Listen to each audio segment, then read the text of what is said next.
So we know these bills are already super expensive, but Nancy Pelosi says, don't worry, guys, that's all about values. Nancy? It's not about a dollar amount. The dollar amount, as the president said, is zero. This bill will be paid for. It's about what are the values that we share and how we prioritize them. It's going to be paid for. See, it's going to cost this many donuts. Nice try.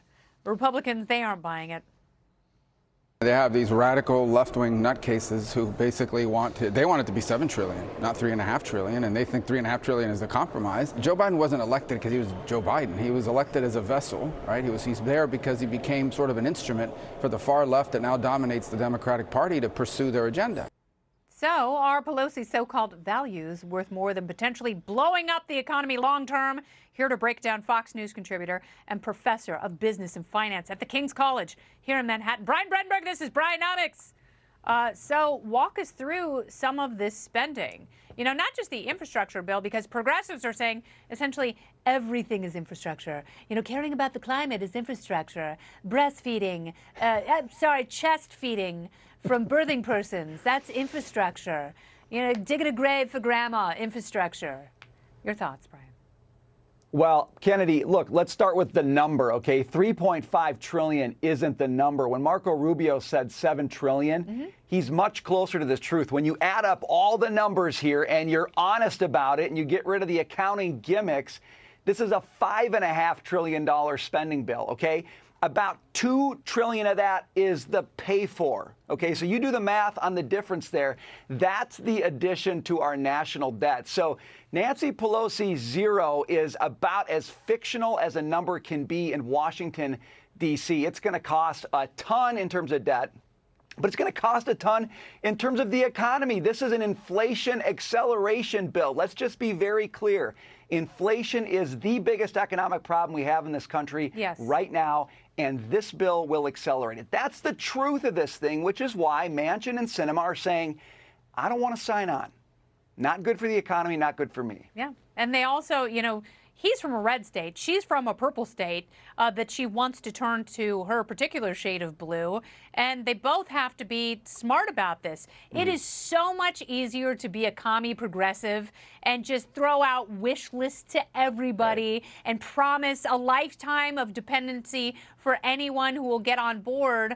The problem is when you create an inhospitable environment, the billionaires, they start dying off, and you don't have people who can support this kind of spending. So what happens to the economy when we enter into a hyperinflationary state? You know, you've already got inflation. The Federal Reserve chair says that it's not transitory. It's here to stay, at least in the short term, read long term. So if you add government spending exacerbating all of that, what happens? Which everybody can see. Everybody who's not an economist in this country can see exactly what's happening. They understand the inflation problem.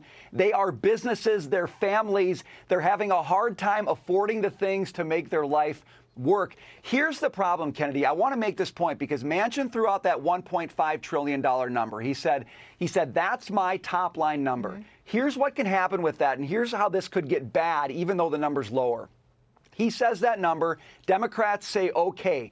They start to fiddle with when they phase in these programs, or they start to fiddle with saying they're going to phase out things like the child tax credit, or they're going to push more money spending onto states.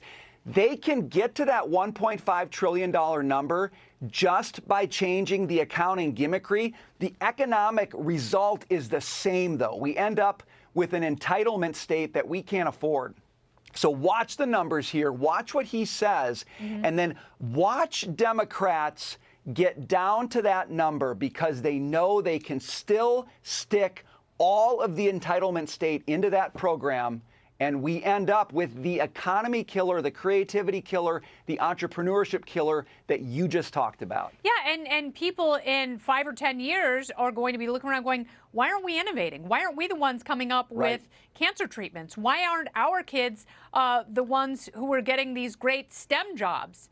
And it's like, well, because you killed the innovation. You killed the incentive to create new things. And you've also got teachers unions who are running the Democrat Party who don't care about math and science, in addition to all of that irresponsible spending. The cost of this thing, just to your point, it comes 10, 20 years down the road when we wake up and we say, what happened to the dynamism in this economy? We are not leading the world, and the reason is because we have destroyed the incentives for entrepreneurship. That's this bill. Dependency is the antithesis to creativity, and that's exactly what the progressive left wants to build into the very foundation of what they're doing right now. Yeah, they pretend like they're cool and hip, like they like licking toads and peyote buttons, and they want to see all the colors, but they don't. They're static. We need dynamism. We need Brian Brenberg. We need Brianomics, by gum. Thank you so much for being here, my friend. Did anyone check you in, Brian?